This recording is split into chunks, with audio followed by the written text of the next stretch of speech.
That is. Thank you for your $4, everyone. Okay, we're waiting for the muncher boys to stop munching. Do not eat into the mic. I'm dead serious, man. That is a faux pas. You do not do that. Dude, I love how respectful. It's disgusting. I'm not doing it. Oh, I know. I love how respectful you are for the art of like radio. You're like I remember this, right? Of course, you and I in New York, you hadn't started the podcast. Steve, I swear to God, dude, don't do that. Bro, you hadn't started the podcast yet. Mute his fucking track. Listen.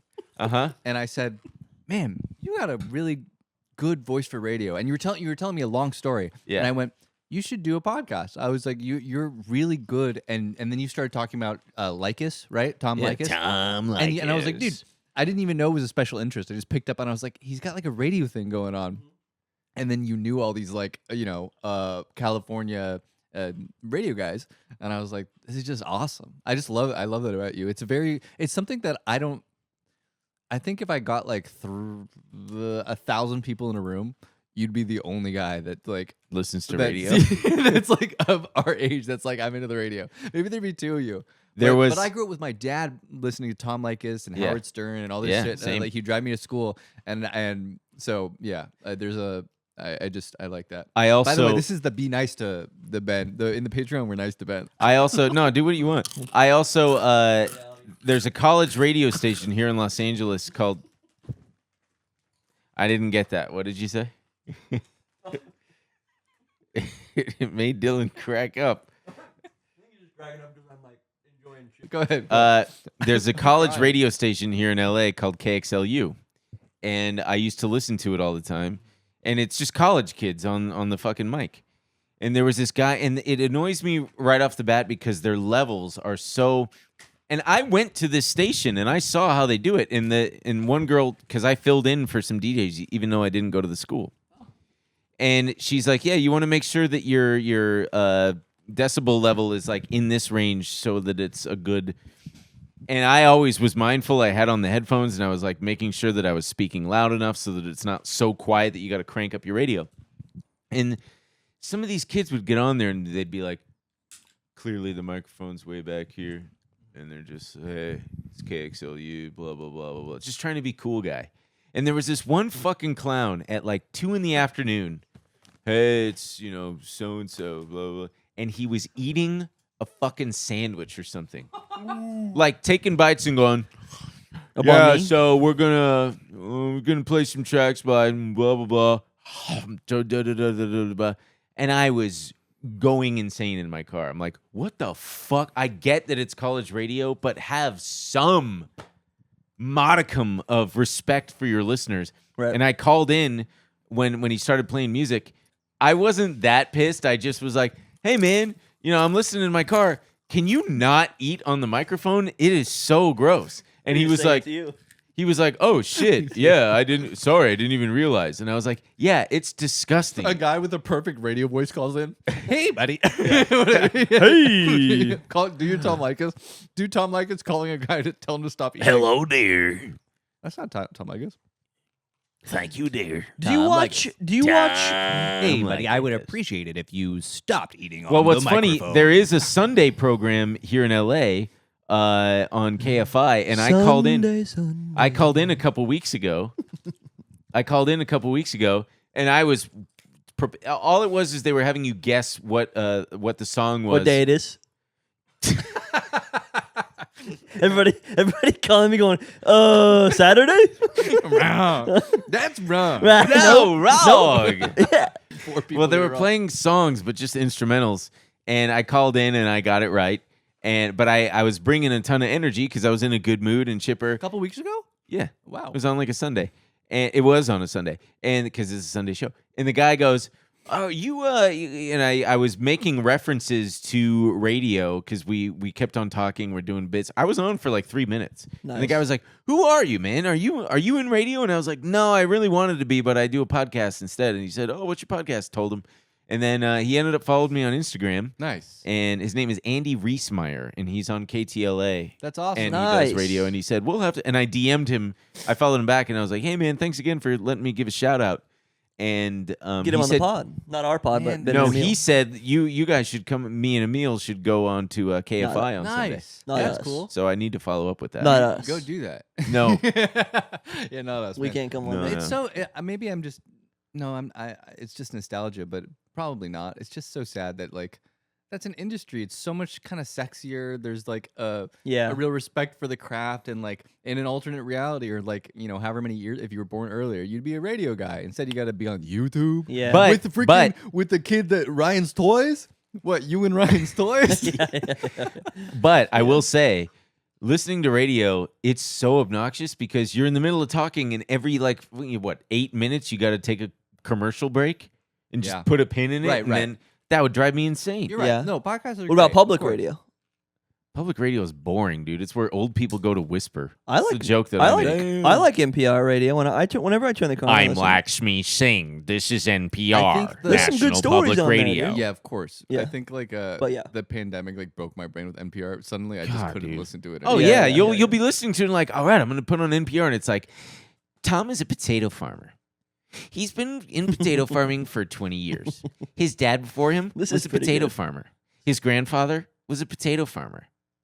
And the music's like boom, boom, boom, This is one of my favorite impressions of yours. Yeah, me too. boom, boom. And it's like you'll be listening to it and be like, I'm gonna post I've just up till been now. In I've the- just been listening on to the- a fucking Oh yeah. You'll be going, I've just been listening to a 20-minute clip about this fucking potato farmer. I don't give a flying fuck about this. Play the news, play some music, and then sometimes even the music, it's like too ethereal and esoteric. It's like, just, oh God. And then sometimes it'll be like, oh, this is an interesting track. And then all of a sudden the DJ will come on. It's NPR. This is Jason Bentley. I'm talking. And he's talking over the track. What you're hearing now is blah, blah, blah. Shut the fuck up and just play the music. You Quit know what? making it so weird, man.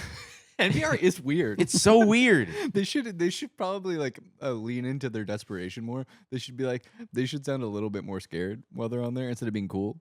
Or Yeah. calm or collected. They should be like, "Hey guys, this guy was a potato farmer. And, his father's a potato farmer.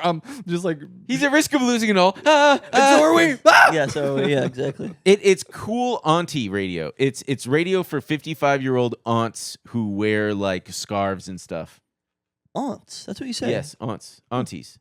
I think I say aunt. Without I kids. say aunt. Yeah, I say aunt too, but I didn't want it to sound like the Aunt bug. too? The Yeah. bug. Damn, they came out with a new one. Yeah.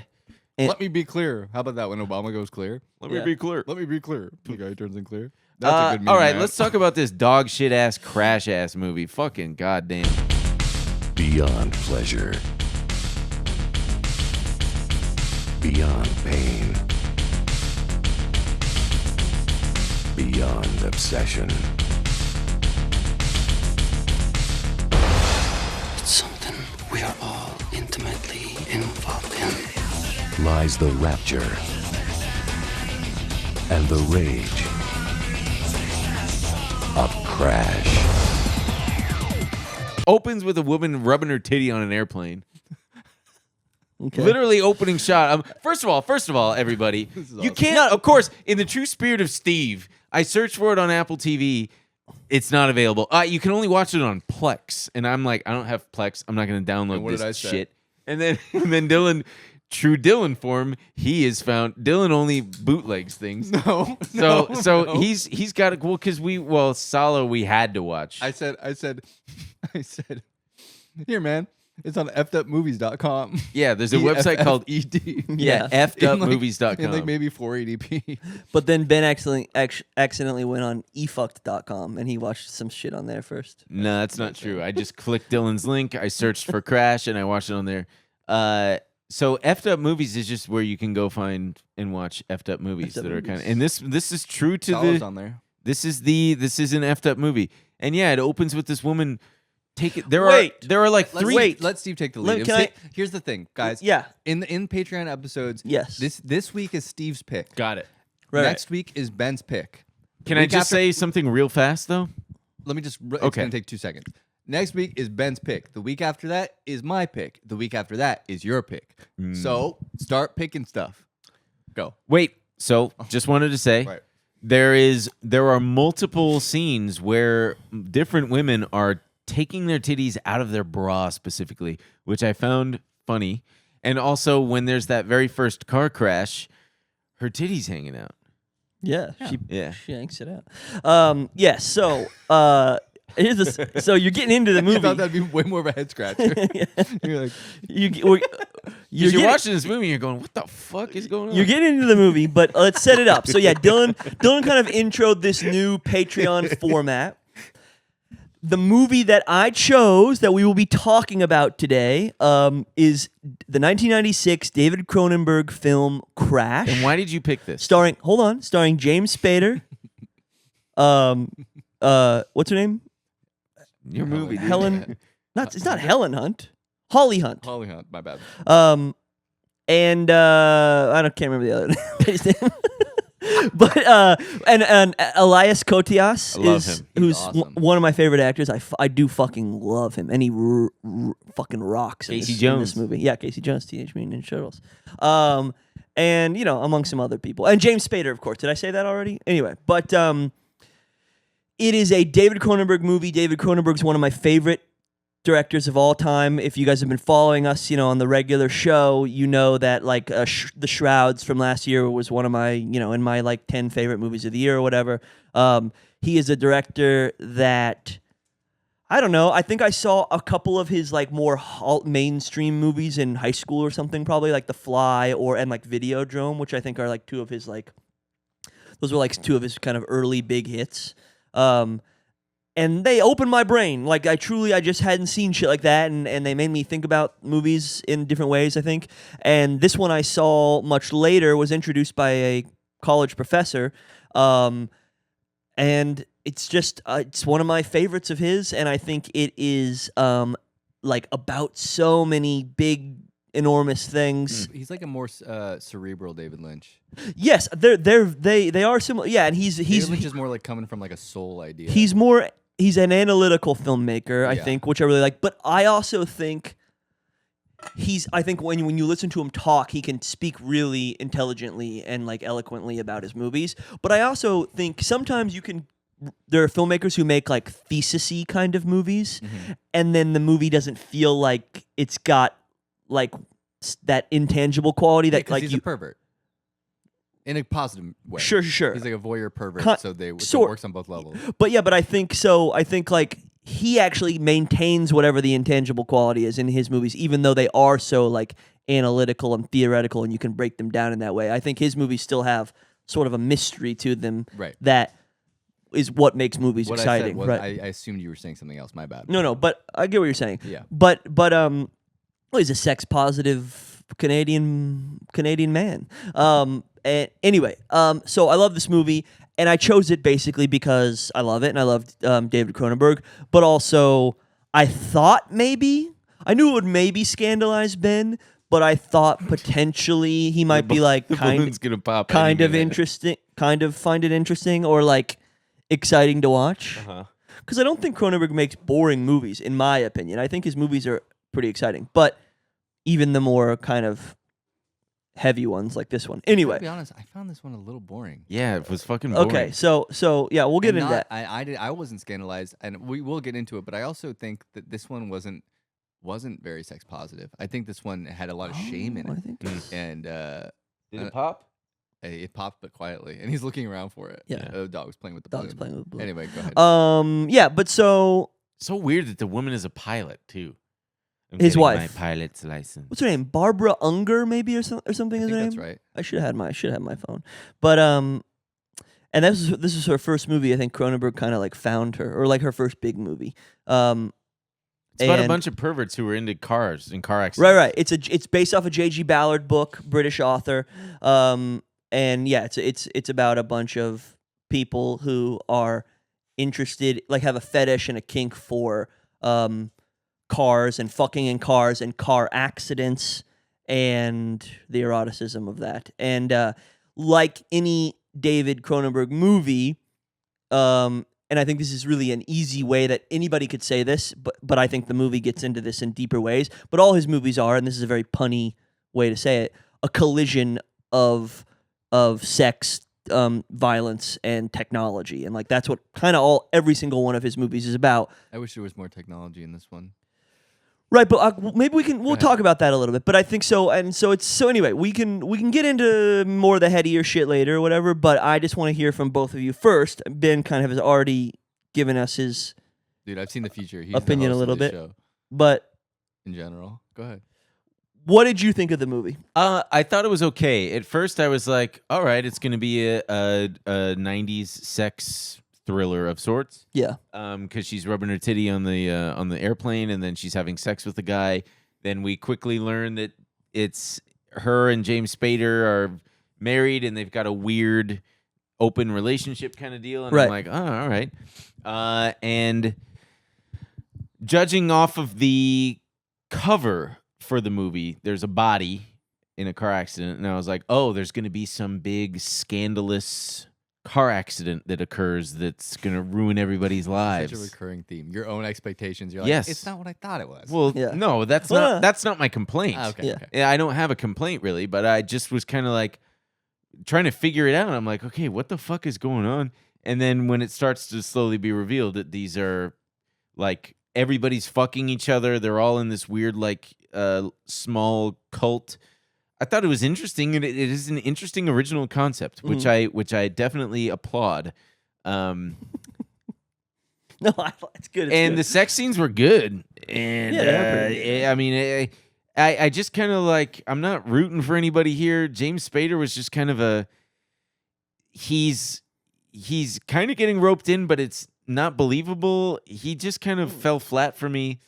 I thought his wife was funny in how messed up she was. She's great. She's so fucked up. She's really good. When they're having sex and she's like, "Do you ever think about his anus. his anus? Yeah, that scene's really Do you ever think good. about his penis? So funny. What if it was uncircumcised? Would you stick your penis in his anus? Yeah. Yeah. Have you ever tasted cum? That's a great scene. Cum tastes salty. Some taste more salty than Did you? others. It's funny. like- I mean, the movie is It's funny. such a. It's how I'll put it to you this way. This is the type of movie that I imagined my parents watched when I was a kid. When it was like, okay, movie time just for parents. I see. Like I was like, oh, all those salacious titles at Blockbuster were all. Yeah. Yes, it feels like a little boy's idea of a movie, doesn't it? Doesn't it? No. though? Well, I I think think I'm off camera. Oops. you're saying. Fuck. You're saying. Oh, that's funny if you are. This is like- you're saying that like it's as dirty as what you would have assumed as a little kid. And How as dirty? stupid. No, And you don't think no, it's that stupid, it's- is it it? is- He's saying cummy salty anus. Oh, sure. no, well, not really. Sure, It's basically like when I was a kid, and Striptease is an example. I remember right, seeing the yes. cover for Striptease, and my parents were pretty lax about letting us watch rated R movies.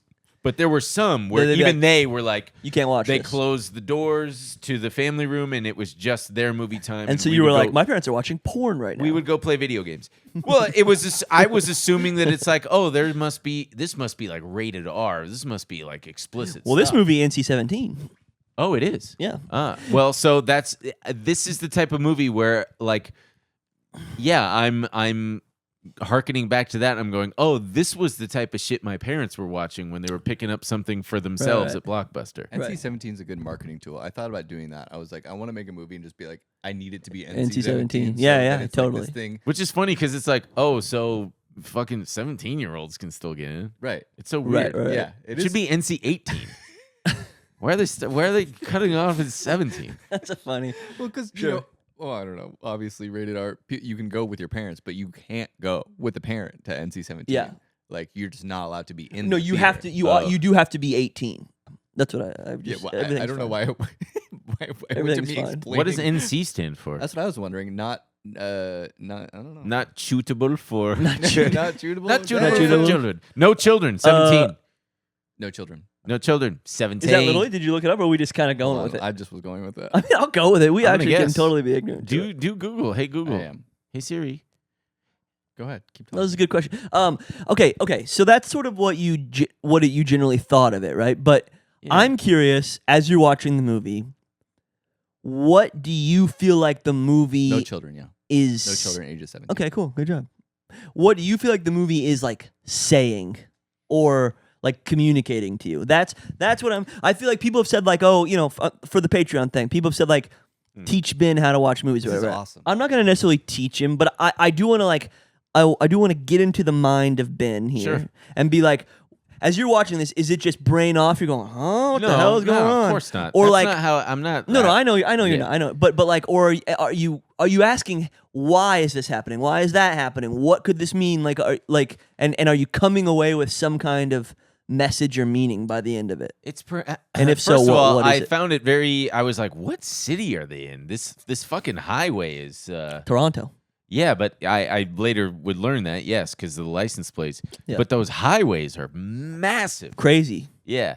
So that right there, I mean, kind of a probably some kind of Gen X malaise of the mid to late '90s, and feeling just kind of like aimless, and naturally people are going to stray into all kinds of increasingly messed up things to get their jollies off. To get Dylan, their can I rocks have off. one? I want one now. Is this a good answer? So No, far? I know. I'm loving this. This is Yeah. great. This is great.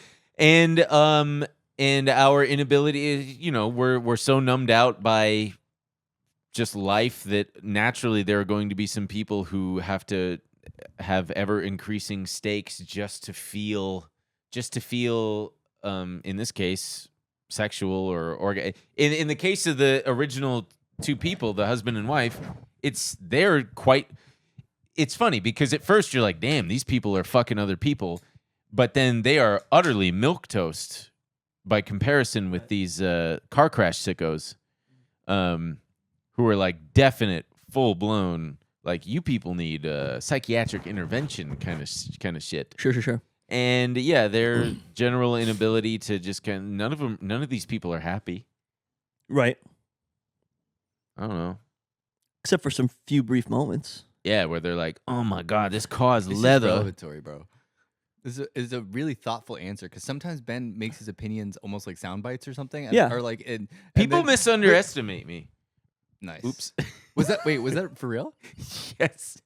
But I'm No also way. I'm also a little no listen, way. shut up. I'm also a little hungover, so I'm like my brain is still mush.